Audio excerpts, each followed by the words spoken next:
देश की राजधानी दिल्ली में रह रही एक लड़की सुमित्रा सिंह एक पढ़ी लिखी और ग्रेजुएट लड़की होती है। उसे जॉब की तलाश थी। एक दिन एक मल्टीनेशनल कंपनी के मालिक का फ़ोन आता है। आप सुमित्रा सिंह जी बोल रही हैं? सुमित्रा ने हाँ में जवाब दिया। उधर से उस शख्स ने कहा, मुझे पता चला है आपको जॉब की तलाश है। मैं एक फला कंपनी का एमडी बात कर रहा हूँ, मालिक बात कर रहा हूँ। आप कल अपना रिज्यूम लेकर मेरे ऑफिस आ जाइए। मुझे भी एक अच्छी लड़की की तलाश है। यह सुनकर सुमित्रा काफ़ी खुश हो जाती है। अगली सुबह बताए गए पते पर सुमित्रा पहुंच जाती है।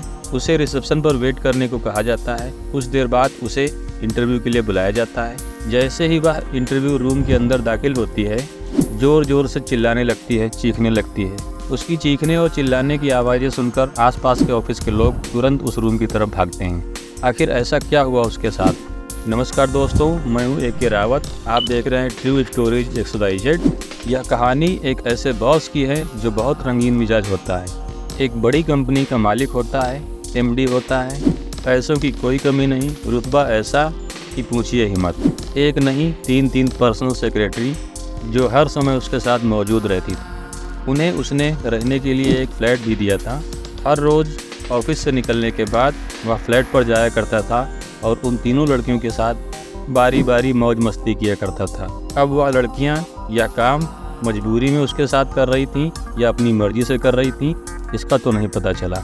लेकिन एक बात ज़रूर पता चली, यह शख्स जिसका नाम प्रमोद मिश्रा होता है, इसे सेक्स की ऐसी लत लगी थी, इसे हर रोज़ एक नई लड़की चाहिए होती थी। सेक्स के अलावा उसे कुछ और सूझता ही नहीं था। वह अक्सर जॉब की तलाश कर रही लड़कियों को जॉब देने के बहाने अपने ऑफिस बुलाता था और उनकी मजबूरी का नाजायज़ फ़ायदा उठाता था। उनके साथ संबंध बनाता था। उनमें से कुछ लड़कियों को तो जॉब देता था और कुछ को ऐसे ही टाल मटोल करके मना कर देता था या बहाना बना देता था। ऐसे ही यह सिलसिला चलता रहा। बहुत सारी लड़कियों को इस व्यक्ति ने अपनी हवस का शिकार बनाया। सब कुछ ठीक चल रहा था, लेकिन कहानी में ट्विस्ट तब आता है जब उसी के ऑफिस में काम कर रही नेहा नाम की एक लड़की, जो घर की आर्थिक स्थितियों से परेशान उसके साथ एज अ पर्सनल सेक्रेटरी काम कर रही थी। पोस्ट तो सिर्फ नाम की थी। उसने इस लड़की को सिर्फ अपने यूज के लिए ही रखा था और ऐसा ही कोई दिन होता होगा जब वह उसके साथ गलत संबंध न बनाता हो। मजबूरी में ही सही, उस लड़की को इस व्यक्ति की सारी हरकतें बर्दाश्त करनी पड़ती थी। एक दिन अपने फ्लैट पर वह उन तीनों लड़कियों के साथ मौज मस्ती कर रहा था। तभी नेहा कॉल करती है और बोलती है कि मेरी एक छोटी बहन है, उसे भी काम की तलाश है। ऑफिस में यदि कोई जगह खाली हो तो उसे भी जॉब पर रख लीजिए।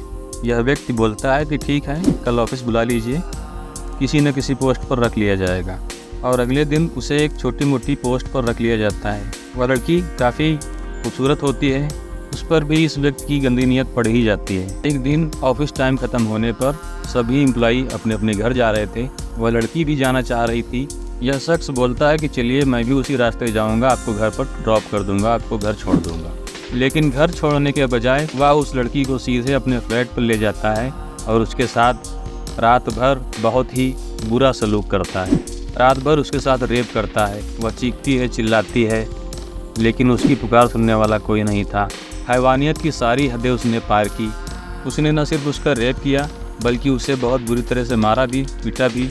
उसके शरीर पर काफ़ी चोट के निशान थे। सुबह वह लड़की जब घर जाती है और नेहा को सारी बात बताती है तो नेहा को बहुत गुस्सा आता है। वह देखती है कि उस लड़की के इंटरनल ऑर्गन भी डैमेज हैं। वह लड़की बताती है कि उसने पता नहीं एक नीले कलर की गोली खाई थी और मुझे रात भर वह नोचता रहा। मैं चाहकर भी कुछ कर नहीं पाई। इससे पहले कुछ और बता पाती, उसकी तबीयत खराब होने लगती है और वो बेहोश हो जाती है। उसे हॉस्पिटल लेकर के जाया जाता है। वहाँ उसे एडमिट कराया जाता है। उसके कुछ ज़रूरी टेस्ट कराए जाते हैं। टेस्ट के बाद जो पता चलता है उससे सब हैरान रह गए। टेस्ट रिपोर्ट में जो निकल कर के आया वो यह आया कि उसके इंटरनल ऑर्गन काफ़ी डैमेज हो गए थे और काफ़ी इंटरनल ब्लीडिंग हो रही थी। कुछ ही घंटों में उस लड़की की हॉस्पिटल में ही मौत हो जाती है। इस घटना से नाराज नेहा कहीं न कहीं अपने मन में एक आक्रोश, एक बदले की भावना लेकर बैठी थी और उसने अपना मन बना लिया इस शख्स से बदला लेने का। घटना के 2 से 3 दिन बाद सब कुछ डेली रूटीन की तरह चल रहा था। इसी दिन इस शख्स ने सुमित्रा सिंह को भी कॉल किया और जॉब देने के लिए अगले दिन अपने ऑफिस बुलाया। इत्तेफाक की बात यह थी कि उस दिन उस ऑफिस के सीसीटीवी कैमरे ख़राब हो गए थे और इस बात का नेहा ने फ़ायदा उठाना चाहा। अगली सुबह जैसे ही ऑफिस ओपन होता है, सुमित्रा अपने तय समय से पहले ही पहुंच जाती है।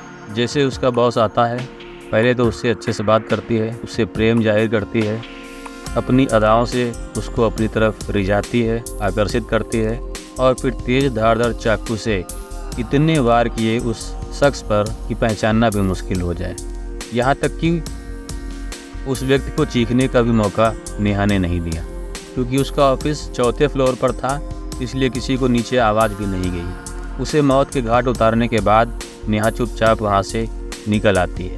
इसके कुछ देर बाद सुमित्रा सिंह भी वहाँ पहुँच जाती है, जिसको कि इस व्यक्ति ने इंटरव्यू के लिए बुलाया था, और वह जैसे ही उस कमरे के अंदर पहुँचती है, उस शख्स की लाश देखकर वह चीखने लगती है, चिल्लाने लगती है। फिर ऑफिस के और भी स्टाफ वहाँ आते हैं और नज़दीकी थाने को सूचित किया जाता है। इस कहानी से हमें एक ही सीख मिलती है कि बुरा काम होता है, उसका अंजाम हमेशा बुरा ही होता है। इंसान को अपनी ताकत, पैसा, रुतबे का कभी भी घमंड नहीं करना चाहिए और किसी का नाजायज़ फ़ायदा नहीं उठाना चाहिए, क्योंकि पता नहीं कब इन सब कामों का परिणाम भुगतना पड़े।